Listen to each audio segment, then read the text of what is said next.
بسا اوقات بہت سی محنتوں کا نتیجہ انسان دیکھتا ہے کہ ضائع چلا گیا. میں نے 10 سال محنت کی، حاصل کوئی نہیں نکلا. یہ ثمرات کیا ہیں؟ محنتوں کے ثمرات کا ضیاع. کوشش آپ نے کی، قسمت کی خوبی دیکھی ہے، ٹوٹی کہاں کمن، 2-4 ہاتھ جب کے لبے بام رہ گئے. Be prepared. ایک شاعر کے یہ اشعار ہیں، وہ کمیونسٹ تھا، میں نام بھی نہیں لیتا، لیکن یہ کہ یہ اسی انقلابی، چونکہ ان کا بھی ایک انقلابی نظریہ ہے، انقلابی عمل میں یہ سارے مراحل آتے ہیں.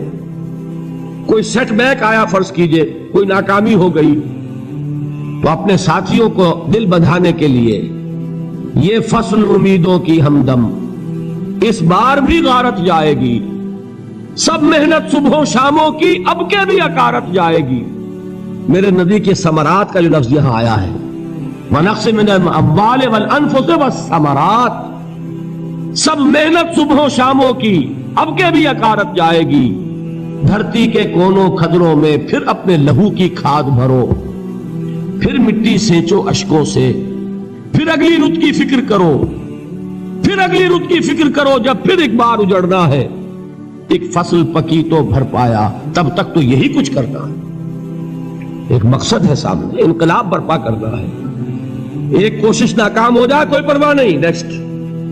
پھر تیار رہو ناکامی کے لیے. ایسا نہ ہو جو انگریزی میں کہتے ہیں hope for the best but be prepared for the worst. ایسا نہ ہو کہ دوسری مرتبہ ناکام ہو کے بددل ہو جاؤ، تمہاری ہمتیں جواب دے جائیں. نہیں، پہلے سے تیار رہو کہ دوسری مرتبہ بھی ناکامی آئے تو آئے، لیکن جب تک کہ کامیابی حاصل نہیں ہوتی ہمیں یہ کام کیے چلے جائیں. دیکھیے سیرت میں آیا کہ نہیں یہ واقعہ؟ بدر میں مسلمانوں کو فتح ہوئی تو احد میں زک پہنچی کہ نہیں؟ 70 صحابہ شہید ہوئے کہ نہیں؟ اگر ان کی ہمتیں جواب دے جاتی تو گاڑی کیسے چلتی آگے؟ تو فرمایا وَلَنَبْلُوَنَّكُمْ بِشَيْءٍ مِّنَ الْخَوْفِ وَالْجُوعِ وَنَقْصٍ مِّنَ الْأَمْوَالِ وَالْأَنفُسِ وَالثَّمَرَاتِ. ہم تمہیں لازماً آزمائیں گے، خوف کی کیفیت سے، فقر و فاقے کی کیفیت سے، بھوک سے، جان کے نقصان سے، مال کے نقصان سے، محنتوں کے حاصل کے ضائع ہو جانے سے. وَبَشِّرِ الصَّابِرِينَ، اور اے نبی بشارت دیجئے صبر کرنے والوں کو. الَّذِينَ إِذَا أَصَابَتْهُمْ مُصِيبَةٌ، وہ کہ جب ان پر کوئی تکلیف آئے، کوئی مصیبت آئے، کوئی آزمائش آئے، قالوا انا للہ وانا الیہ راجعون، وہ یہ کہیں کہ ہم اللہ ہی کے ہیں، اللہ ہی کی طرف لوٹ جانا ہے. یہ وہی انداز ہے جو میں نے فارسی کا شعر سنایا تھا آپ کو کہ سرے تسلیم خم ہے جو مزاج یار میں آئے.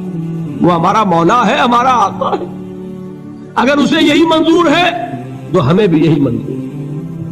میں نے تسلیم و رضا کی بات کی تھی نا، آپ کو کچھ شعر سنائے تھے. ایک شعر اور سنیے، اور یہ کس کا ہے؟ محمد علی جوہر کا. ایک مرتبہ جیل گئے، ان کی ایک بیٹی جوان بیمار ہوئی، فوت ہو گئی. باہر چھوڑا انگریز نے، جاؤ بھائی دفن کر دو بیٹی کو. دوسری مرتبہ جیل گئے، دوسری جوان بیٹی اسی مرض میں مبتلا ہوئی. اب یہ جیل میں ہے، خبر پہنچی کہ دوسری بیٹی کے اوپر بھی اسی مرض کا حملہ ہوا ہے. ایک نظم لکھی ہے جس کا آخری شعر یہ ہے، تیری صحت ہمیں منظور ہے لیکن اس کو نہیں منظور تو پھر ہم کو بھی منظور نہیں. یہ ہے، جب تک یہ کیفیت نہ ہو اس میدان میں آدمی ثابت قدم نہیں رہ سکتا کہ میرے رب کو اگر یہ منظور ہے تو یہی مجھے منظور ہے، اور تیری صحت ہمیں چاہیے تو ضرور، لیکن ہمارے رب کو منظور نہیں تو ہمیں بھی منظور. راضی برضائے رب. وَبَشِّرِ الصَّابِرِينَ الَّذِينَ إِذَا أَصَابَتْهُمْ مُصِيبَةٌ قَالُوا إِنَّا لِلَّهِ وَإِنَّا إِلَيْهِ رَاجِعُونَ. نہ شود نصیب دشمن کے شود ہلاک تیغت، سر دوستہ سلامت کے تو خنجر آسمان.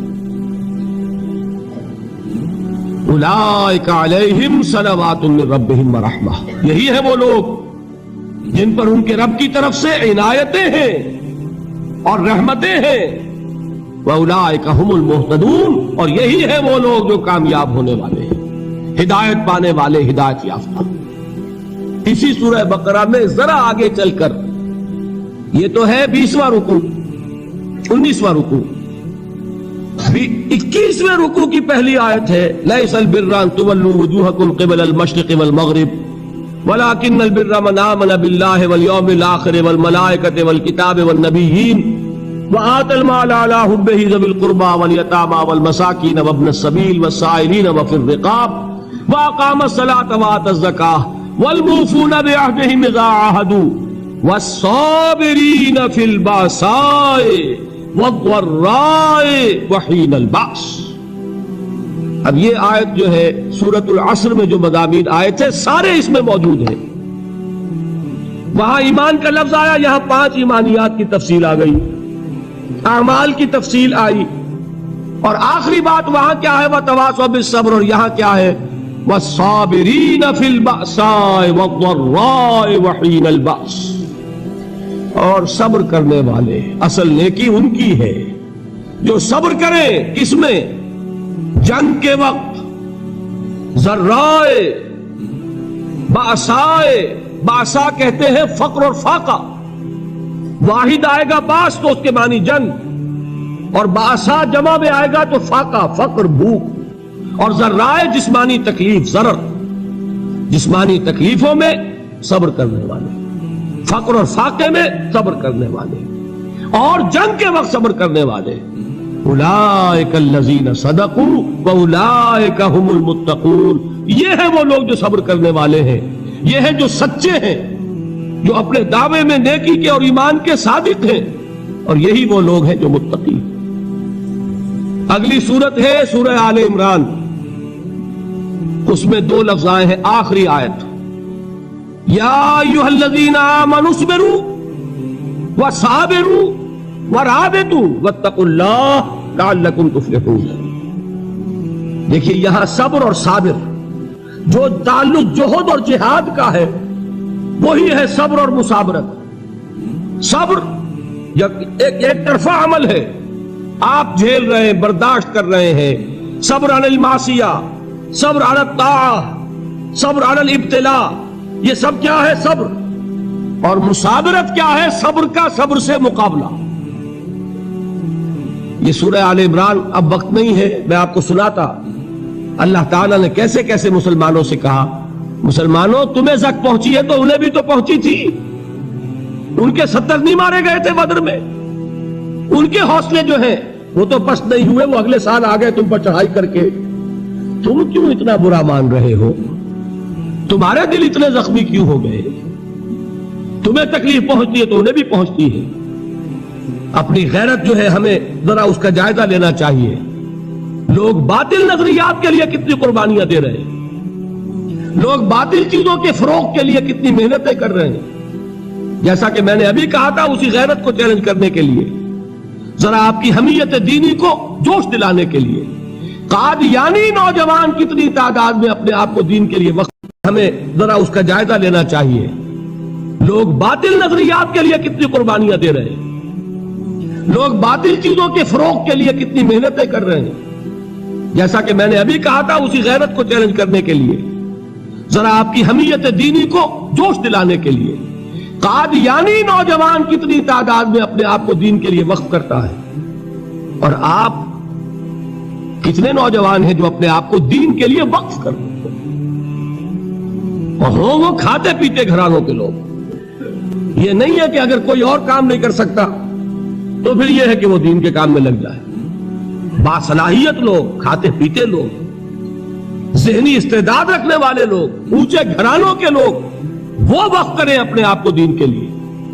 اس کے بغیر کیسے باہر آ جائے گی، کیسے رونق آ جائے گی؟ تو دنیا میں باطل نظریات والے جو ہیں، یہ بات کہی گئی ہے، مسلمانوں تم اگر توحید کے لیے لڑ رہے ہو، دیکھتے نہیں ابو جہل کو، اس نے گردن کٹوائی ہے شرک کے لیے، شرک کے لیے گردن کٹوائے، اور تم توحید کے لیے گردن کٹوانے کو تیار نہ ہو.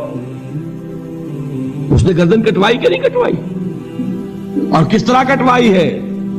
جو کہ بڑا متکبر قسم کا، فرعون قسم کا شخص تھا.